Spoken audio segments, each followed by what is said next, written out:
Looking for local? Even more local? CCX Media gives you the option to connect with your community on multiple levels. CCX Create welcomes you, community residents, to connect and experience television in an exciting way. The free TV classes we offer will have you on your way to creating TV, and our wide variety of content can be watched at home or on the go. Connect to what's happening in your community. Visit ccxmedia.org.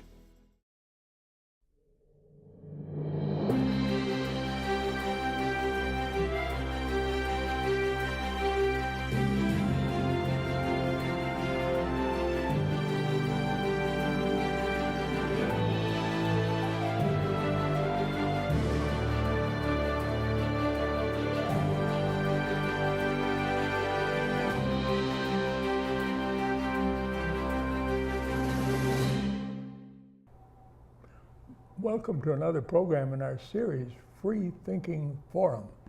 I'm Bill Weir, producer and host, and I'm delighted to have with me my friend George Greene. Hey, Bill.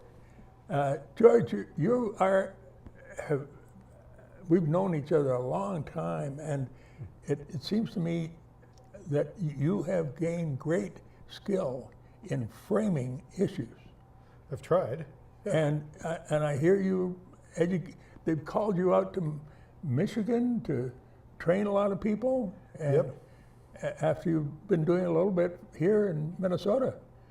We did a tour around the state here in Minnesota, up to Bemidji, Grand Rapids, Alexandria, all the way down to Rochester and other points around the state. When was that? All this last summer and fall. Good. And So are you willing to do some more in Sure. 2018? Oh yeah, we have plenty of other things planned for that and all that. And I hear you have plans also for putting it on the internet. Yeah, the outfit is called Connections Lab. It's myself and another person, Julie Ethan, and we do communication seminars in teaching liberals to communicate better than Good. they have in the past. We don't do very well at it. You're right. We old dogs need to learn some new tricks. Yes, better framing Yeah. of issues. Yep, and we do that here. And like you say, we did it in Michigan. They found us and flew us out there and said, do it. Great. So one of the things I was hoping we could discuss, maybe we'll have to have another session on this as it develops, is this book, Fire and Fury, Inside the Trump White House. I thought there might be some challenges in framing issues around that. Yeah, They've emerged. the question is how do we respond to this, what really is a media storm? It's in a way, the book has kind of put a capstone on a very large effort by not only the White House, but also strategists in the Republican Party to basically get lots of either false information, misleading or distracting information out in order to distract from things that they're doing. And so it was kind of lower level, if I can say that at this point, only in comparison to the president, who seems to be a genius at just throwing things out there that just suck all the air out of the media room. The media has to cover it?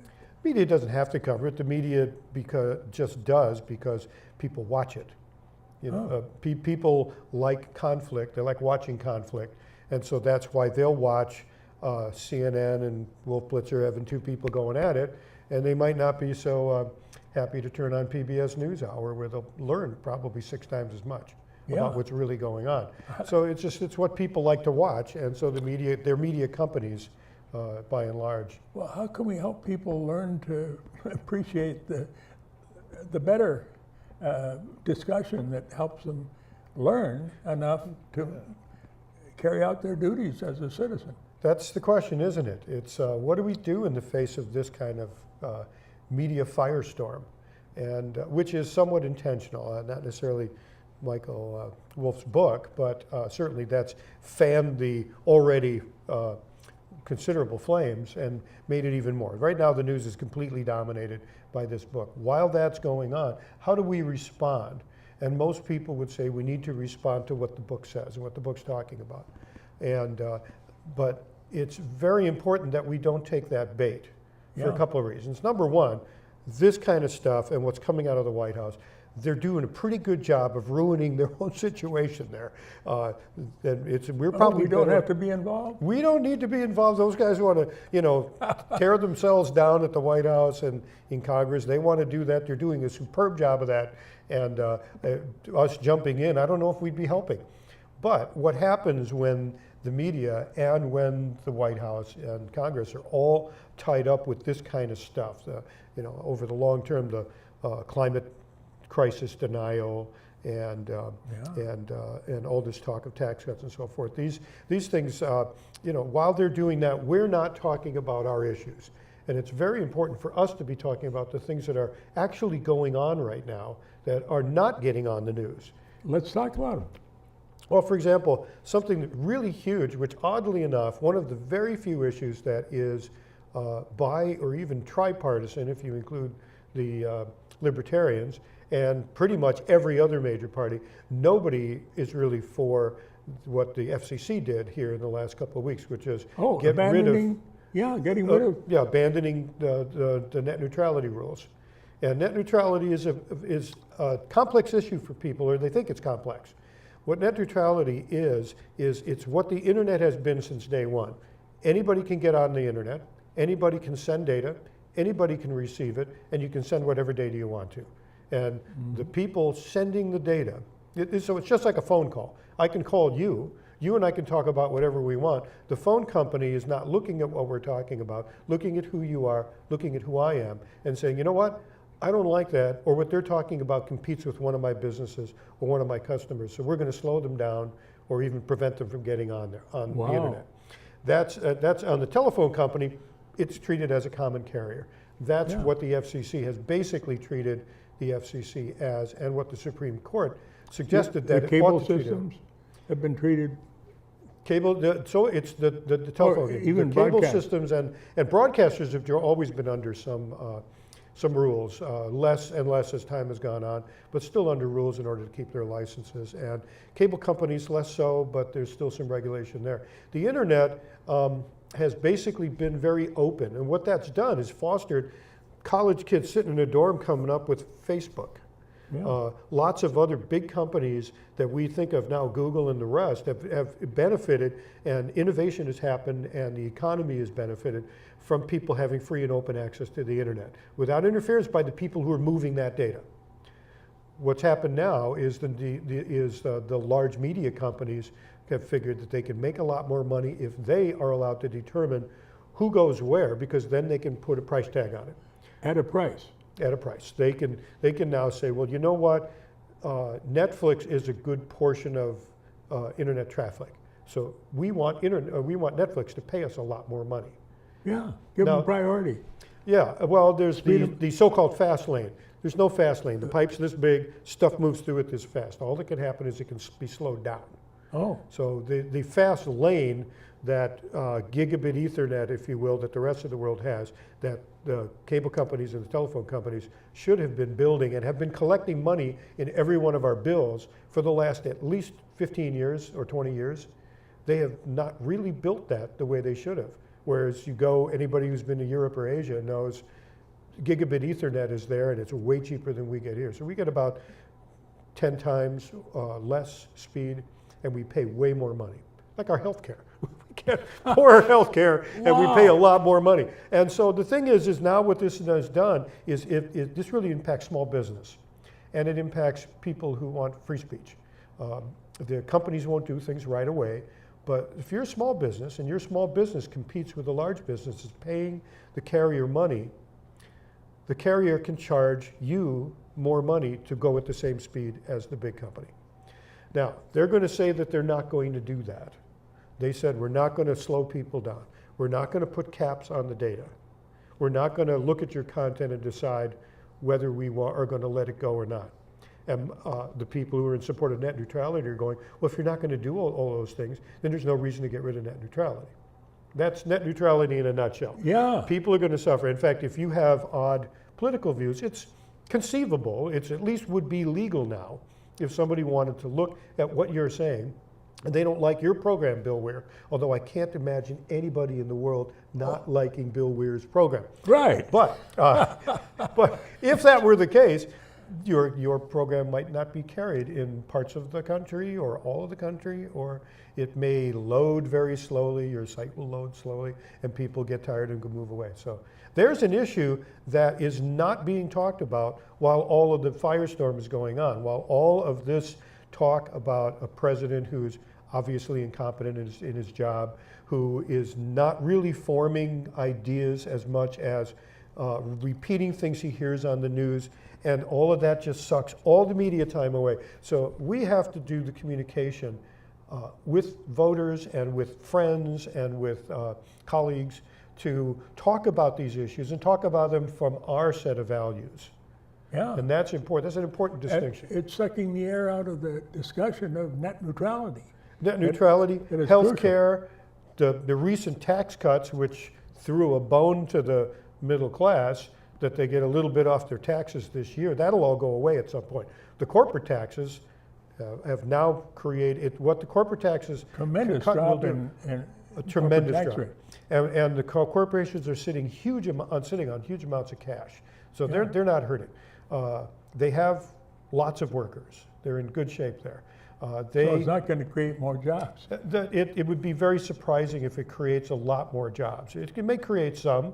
Other ones may go away as companies may determine they can upgrade equipment that will be more robotic. So I don't know if there's going to be a net plus or minus on this. But the thing is this great windfall that they're getting, which they've been getting great windfalls anyway all along.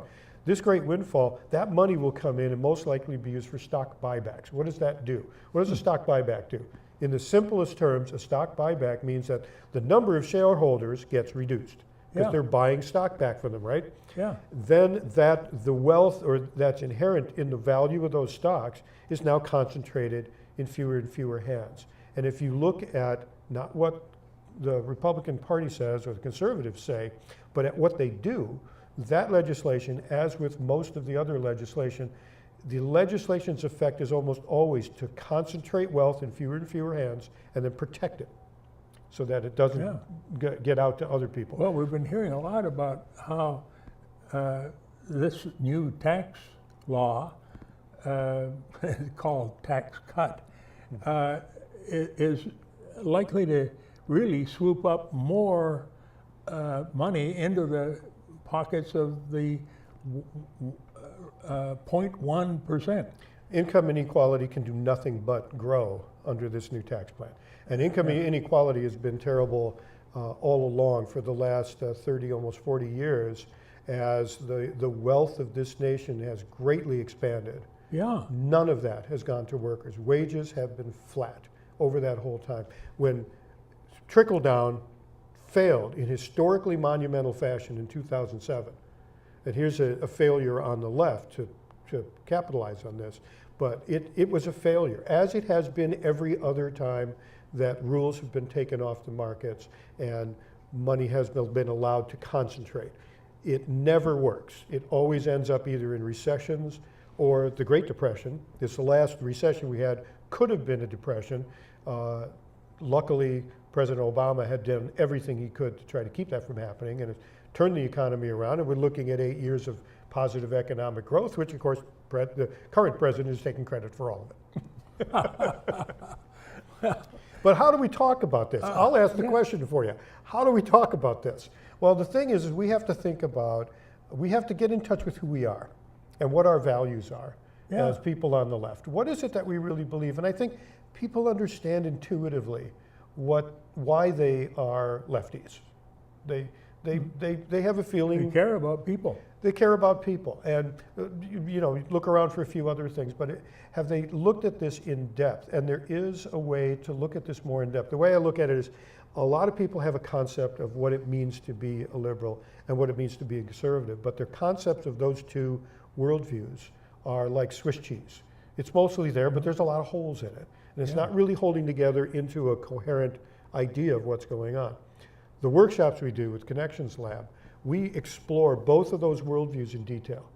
We show you where the core moral values are of either side and how those values connect to policies. And when you get that full picture, all of a sudden you begin to approach your communication differently. You begin to understand that you should never talk about things in the frames that are used, that your opponent uses. Healthcare is a perfect example. In healthcare, when you hear conservatives talk about healthcare, they always want to talk about it in the frame of a product that is sold to a consumer of the product. It's a financial transaction.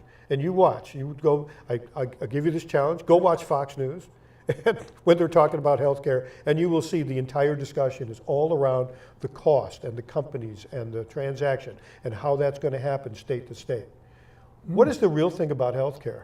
What's the right thing to do about healthcare? Yeah, everybody needs it, and it should be kind of like the police and fire. And the roads. And the roads. And the courts. And the courts. And air traffic control. And air traffic control. And all sorts of things that we as a Right. society decide, because in America, in my country, you can, as a citizen, the citizens make the decision. The founders set the place up, so we didn't have a king.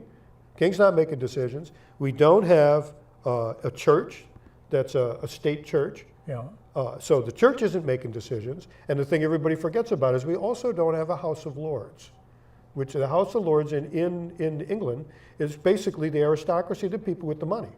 The people with the money have their own house in England. It's not as powerful today as it was for decades or for centuries past, but that was the setup. The people with the money, the religious power, and a dynasty or a king. So we need a House of Lords? No, I'm saying the founders were wise not having one of those, or a king, or a church. What they said was the power belongs in the hands of the people. Yeah. That was the genius of what America is.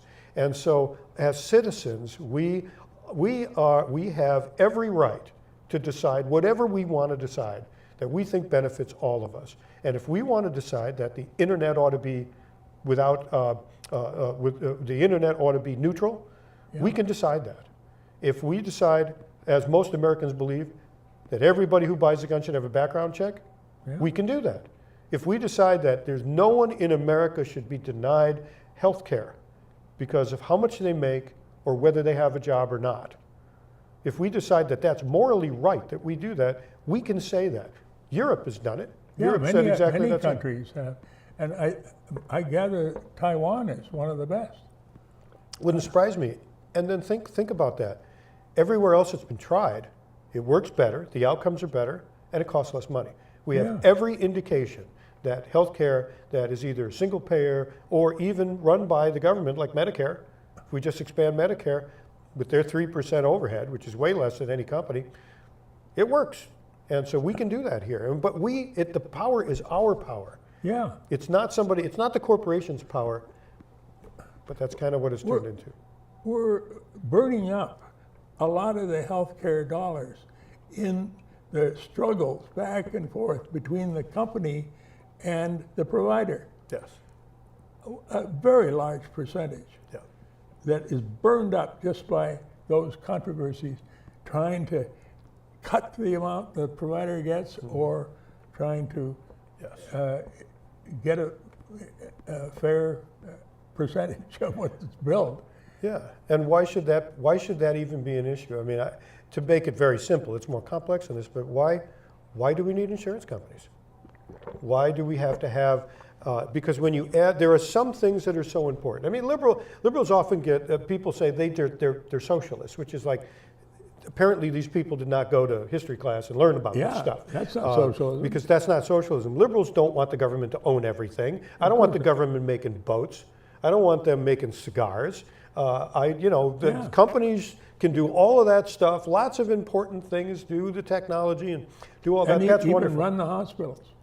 Perhaps even run the hospitals. But when it comes to certain things that we as a society need to be applied very equitably across the country, education is one, and very fairly, so everybody has equal access to it. Yeah.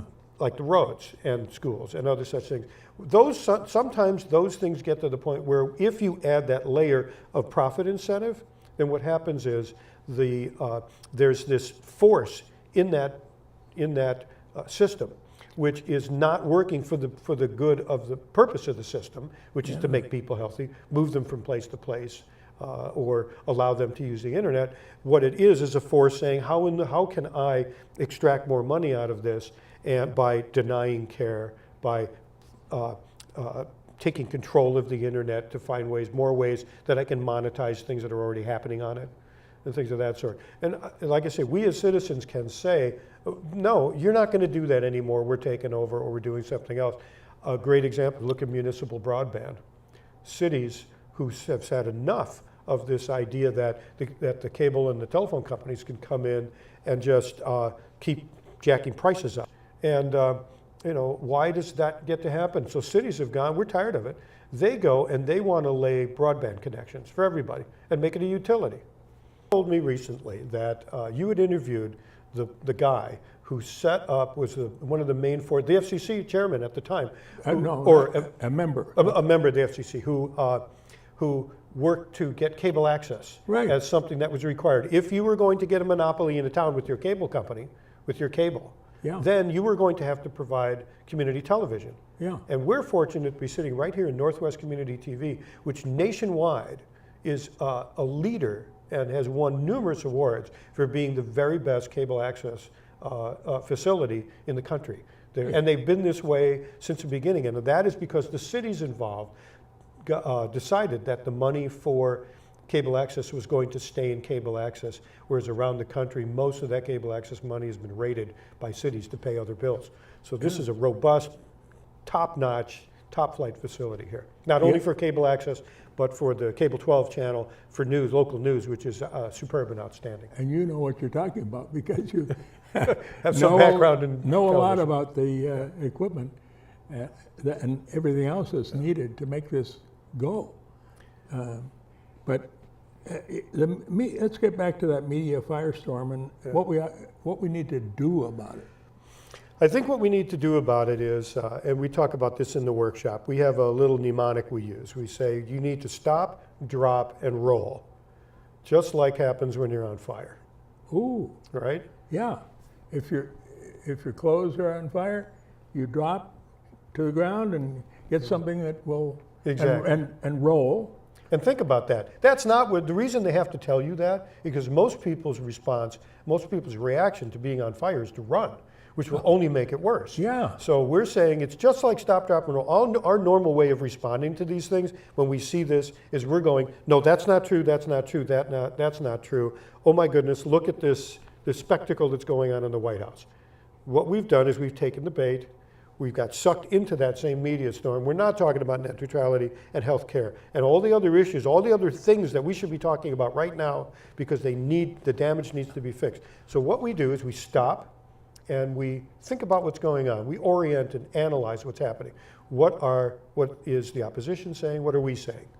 Yeah. Then we drop the things that don't work. First thing we drop is we drop the facts and logic. Not that facts and logic aren't important, not that you can't bring them up later in the conversation, but if you lead with facts and logic, most people's eyes will glaze over, they don't want to hear it, or they get scared because they don't know the facts, so they don't want to talk to you about it because they think they're going to look stupid. So you want to drop that. The other thing you want to drop is, because you've analyzed and heard what the opposition is saying, you don't want to say any of those things. You don't want to be in a transaction or a customer service provider frame when you're talking about healthcare. You want to be in what is right for people frame. So you do that. And then you roll with a well-framed message, which means your message ought to start out with why you care about this issue and how that relates to people. Think about stories of people you know. The advantage to this, the huge advantage to this is you can have a values conversation, and so can your listener. Everybody can have a conversation about what's right and wrong. And at its core, politics is all about what's right and wrong. It all boils down to that. It's all moral. Mm-hmm. Everybody can have that conversation. And now you've opened up a dialogue with people. So talk to your friends, talk to your colleagues, and go on Facebook and talk about why you care about issues. Don't spend all the time in the fire and the fury. Right. We got that fire has to be put out. And luckily, it appears that the people who started the fire are the ones who are going to burn themselves out. It's kind of looking that way, yeah. you know. So, like I said, I don't know that we need to help them, but at the very least, we shouldn't spend a lot of time in there. We're not going to get far by going, yes, look how crazy this is. Yeah. People can see how crazy this is. Talk about the things that matter to most people. Talk about real issues, all the issues that all of this is meant to distract from. Now, I was surprised to find this book, Fire and Fury, inside the Trump White House, online, free of charge. I am too. Because from what I understand, the publisher's making a boatload of money. Yeah. But, and people, yeah, people want the issue. They're planning to discuss it with others, I'm sure. Yeah. But we ought to be paying attention to the impact of losing net neutrality as a requirement. Or any of the other issues that we all need to talk about. And the healthcare, not focusing on the cost, but on delivery to everyone. Yep. And how about education? Absolutely. Talk about education. The privatization of education is the biggest threat now to public education. And this notion that you hear that public education can't work. I know, you know, I'm guessing you were either the product of public education or some Tony private school. I don't know. But if you're a product of public education, think about what was happening at that time. The United States at the time when you were going to school and when I was going to school, half of the population was not being utilized to its potential. Women were not in the workforce. Add into that black people who were not in the workforce and others who were discriminated against, not in the workforce. All of those wonderful brains out there, very intelligent people, very capable people, a lot of people went into education. A lot of women went into education. Terribly brilliant people, just able to go in there and do a wonderful job of education, got us through the space age, got us through Vietnam War years and all of that.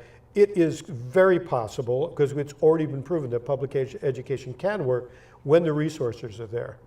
But when we go to nowadays and we look at some of the societal challenges we have, it is even more important, because kids are coming to school faced with challenges in their homes and their communities that don't make them ready for school.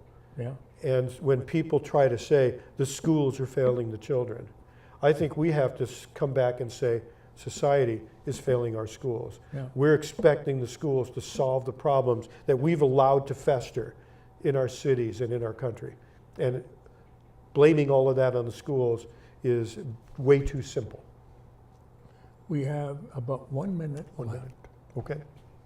What is the keystone that you'll put into this marvelous presentation?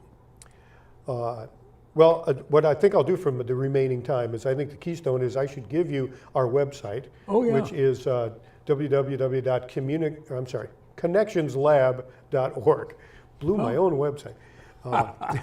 And encourage people to go there and see what's going on, and keep an eye out in Minnesota for the workshops that we have coming And up. one of the possibilities is that people would either sign up for a public workshop or have Our new online course, we're almost to beta on that. We expect to have this out for people to check into.